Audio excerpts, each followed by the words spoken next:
امام المتقین علی ابن ابی طالب ہیں۔ اب وہی علی جو فاتح خیبر، بدر و حنین، جو قاتل مرعب و انتر، وہ علی جو حسنین کا بابا، زہرا کا شوہر، جو سلونی کا دعویٰ کرنے والا، توجہ ہے نا، جب مولا نے سلونی کا دعویٰ کیا، مسجد کوفہ بہت بڑی مسجد، جو زائرین مسجد کوفہ دیکھ کے آئے ہیں وہ اس بات کی گواہی دیں گے، جو نہیں کہ خداوند متعال ان کو زیارت کی توفیق عطا فرمائے۔ بہت بڑی مسجد، امام المتقین ممبر پر رونا افروز، جب کہا سلونی قبل ان تفقدونی، مجھ علی سے پوچھو، کہیں ایسا نہ ہو کہ میں علی تمہارے درمیان نہ رہوں، مجھ علی سے پوچھو، میں اس طرح بیان کروں کہ قیامت تک کوئی اس طرح بیان نہ کر سکے گا۔ جب یہ دعویٰ ہوا تو سوالوں کی بوچھاڑ ہوئی، پھر وہی پرانے سوال، یا علی آج میں نے کیا کھایا، یا علی میرے سر کے بال کتنا ہے، داڑھی کے بال کتنا ہے، میں کہاں مروں گا۔ کسی نے اس طرح کے سوال بھی پوچھے کہ یا علی یہ بتائیے کہ کون سی چیز انڈے دیتی ہے اور کون سی چیز بچے دیتی ہے۔ ایک اور روایت میں کچھ اس طرح وارد ہوا ہے کہ مولا نماز کا وضو کر کے نماز کے لیے جا رہے تھے، کچھ منافقین آئے کہ علی سے ایسا سوال پوچھتے ہیں کہ علی جواب دیتے وقت دیر کر دے اور علی کی نماز کو دیر ہو جائے۔ سوال پوچھا کہ امیر المومنین یہ بتائیے، آپ جو سلونی کا دعویٰ کرتے ہیں، یہ بتائیے کون سی چیز ہے جو انڈے دیتی ہے اور کون سی چیز ہے جو بچے دیتی ہے۔ امیر المومنین نے سوچے بغیر کہا، جس کے کان باہر ہیں وہ بچے دیتی ہے اور جس کے کان اندر ہیں وہ انڈے دیتی ہے۔ تعجب کے ساتھ کہتے ہیں امیر المومنین، آپ نے اس سوال کا جواب دیتے ہوئے ذرا سا بھی سوچا نہیں۔ امیر المومنین نے پوچھا تم یہ بتاؤ تمہارے ہاتھ کی انگلیاں کتنی ہیں؟ بغیر سوچے وہ کہتا ہے 5۔ مولا نے پوچھا تم نے کیوں نہیں سوچا؟ کہا مولا ہاتھوں کی انگلیاں تو میرے سامنے ہیں۔ امیر المومنین فرماتے ہیں جس طرح تمہارے ہاتھوں کی انگلیاں تمہارے سامنے ہیں، اسی طرح مجھ علی کے سامنے تمام دنیا کا علم علی کے سامنے ہر ظاہر و باطن ہے، علی کے سامنے ہر مخفی و پوشیدہ و ہر ظاہر سامنے ہے۔ جب علی سے سوال کیا گیا تو اسی مجمع میں سے بہت بڑا جامع غفیر ایک شخص نے پوچھا، نورانی شکل، کہا امیر المومنین مجھے یہ بتائیے کہ اس وقت جبرائیل کہاں ہے؟ یہ بتائیے کہ اس وقت جبرائیل کہاں ہے؟ اب میں بتانا یہ چاہتا ہوں کہ امام کی شرائط میں سے ایک شرط یہ ہے کہ امام وہ ہوتا ہے جو چیزوں کی حقیقت کو درک کرتا ہے، جو چیزوں کی گہرائیوں کو جانتا ہے، جو چیزوں کی ریالٹیز کو جانتا ہے، جو چیزوں کی اندرونی و ظاہری و باطنی حقیقت کو جانتا ہو۔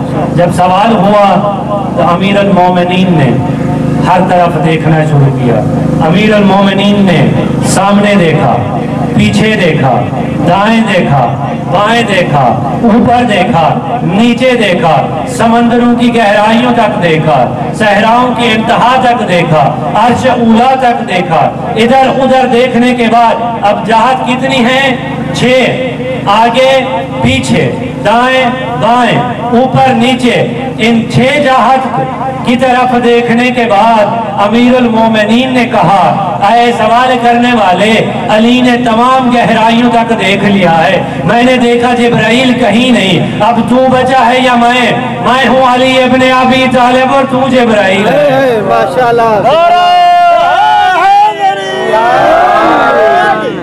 جیسے ہی امیر المومنین نے کہا کہ تو جبرائیل ہے تو جبرائیل وہیں سے اڑے اور مسجد کوفہ کی چھت میں شگاف کرتے ہوئے اڑ گئے، اور چھت کی شگاف کرنے کے بعد اسی شگاف کو جوڑ دیا۔ اب اسی طرح سوال اٹھا جیسے درد اٹھتا ہے، سوال اٹھا کہ کس لیے جبرائیل نے مسجد کی چھت میں شگاف کیا اور جوڑ دیا؟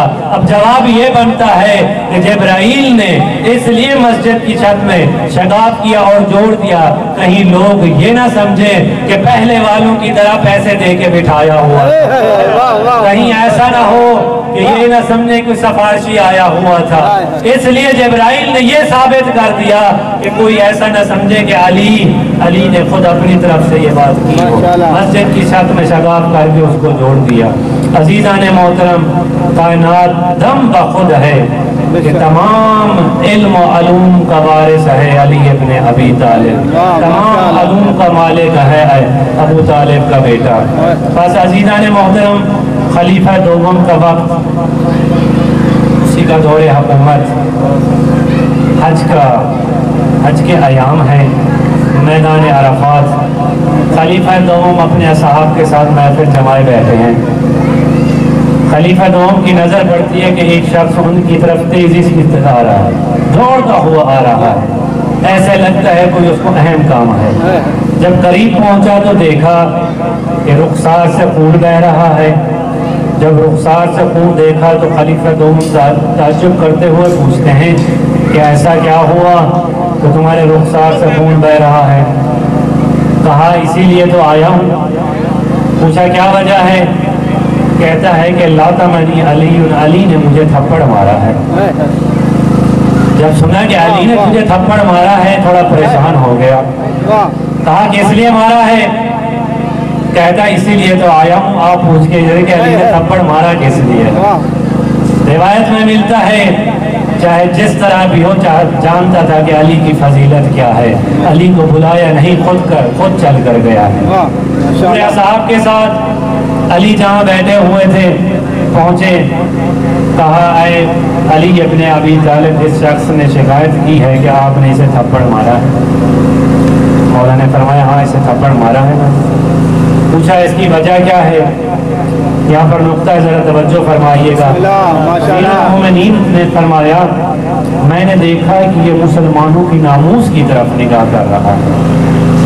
اب ناموس علی کو اتنا عزیز تھی کہ اتنا زوردار تھپڑ مارا کہ اس کو رخسار سے خون بہہ رہا تھا. عزیزان محترم، وہ علی کا ماننے والا اور دوسروں کی ناموس کی طرف نگاہ کرے، ایسا نہیں ہو سکتا. میری بھی تمام معزز سامعین سے التماس ہے، محرم کے ایام ہیں، ہر کوئی اپنی فیملی کے ساتھ آتا ہے تو کوشش کیجئے کہ وہ علی جو عرفات کے میدان میں اگر کسی مسلمان نے کسی کی ناموس کی طرف نگاہ کی، اس کو زوردار تھپڑ مارا.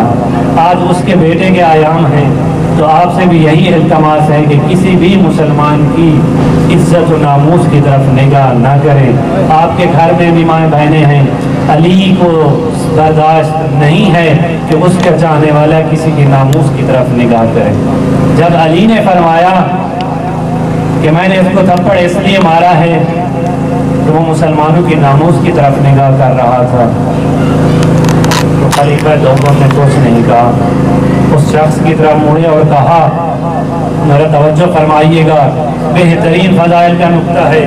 کہتا ہے لاتمنی علی نے تجھے تھپڑ مارا ہے. کہتا ہے اب سن، یہ جو ید اللہ ہے، لاتما کا ید اللہ، اللہ کے ہاتھ میں تجھے تھپڑ مارا ہے. برا کا عین اللہ، اور اللہ کی آنکھ نے تجھے دیکھا ہے. اب میں کیا کروں؟ ماشاءاللہ، اللہ کے ہاتھ نے تجھے تھپڑ مارا ہے اور اللہ کی آنکھ نے تجھے دیکھا ہے، میں اس کے حوالے سے کچھ نہیں کر سکتا. جہاں پر بھی مشکل پڑتی تھی علی کو یاد کرتے تھے. 70 دفعہ، ایک دفعہ نہیں 70 دفعہ جملہ کہا، لولا علی لا ہلاک فلاں، اگر علی نہ ہوتے تو میں ہلاک ہو جاتا. جب بھی کوئی سوال آتا تو کہیں نہ جاتے، علی کے در پر آتے. ایک دفعہ ایک شخص آیا، اس کے ساتھ ایک غلام بھی تھا. دونوں کا مسئلہ یہ تھا کہ ان کے درمیان فیصلہ کیا جائے کہ ان میں سے کون آقا ہے اور کون غلام. کہا امیر المومنین بتائیے، ان دونوں کے درمیان فیصلہ کیجئے کہ ایک کہتا ہے میں مالک ہوں اور یہ غلام، دوسرا کہتا ہے نہیں میں مالک ہوں اور یہ غلام، ان کے درمیان فیصلہ کیجئے. تو خلیفہ دوم نے کہا کیا تمہارے پاس کوئی گواہ بھی ہے؟ تو یہاں پر مولانا طالب جوہری صاحب ایک عظیم جملہ فرماتے تھے. وہ کہتے تھے اگر طالب جوہری وہاں پر ہوتا تو وہیں پر یہ کہتا، اے خلیفہ دوم تجھے گواہوں کی کیا ضرورت، تو خود کہتا تھا حسبنا اللہ، مجھے تو اللہ کی کتاب کافی ہے، اب گواہوں کی کیا ضرورت؟ مسئلہ حل نہ ہوا، پوچھا گیا علی کہاں ہے؟ فرمایا گیا کہ علی مسجد میں ہے۔ اب خود نہیں بلکہ خلافت چل کے آئی، مسجد میں بیٹھے ہیں علی، فرمایا علی ان کے درمیان فیصلہ کیجئے کہ آپ عدالت میں ماہر ہیں، آپ فیصلہ کرنے میں ماہر ہیں، ان کے درمیان فیصلہ کریں کہ ان میں سے آقا کون ہے اور غلام کون ہے۔ علی نے عمار کو صدا دی، کہا عمار مسجد کی دیوار میں 2 سوراخ کرو، دونوں کے سر مسجد کے سوراخ کو ان کی دیوار میں دے دو اور آ جاؤ۔ دونوں کے سروں کو مسجد کے سوراخوں میں دے کر عمار واپس آ گئے۔ خلیفہ دوم پریشان کہ یہ علی کس طرح فیصلہ کر رہے ہیں، علی کو چاہیے تھا کہ یہ ان کے درمیان بات سنتے ان کی، پھر فیصلہ ہوتا۔ عمار آ کے بیٹھ گئے، امیر المومنین احوال پوچھتے کیا حال ہے، ٹھیک ہے، وہ سوال کرنے لگے۔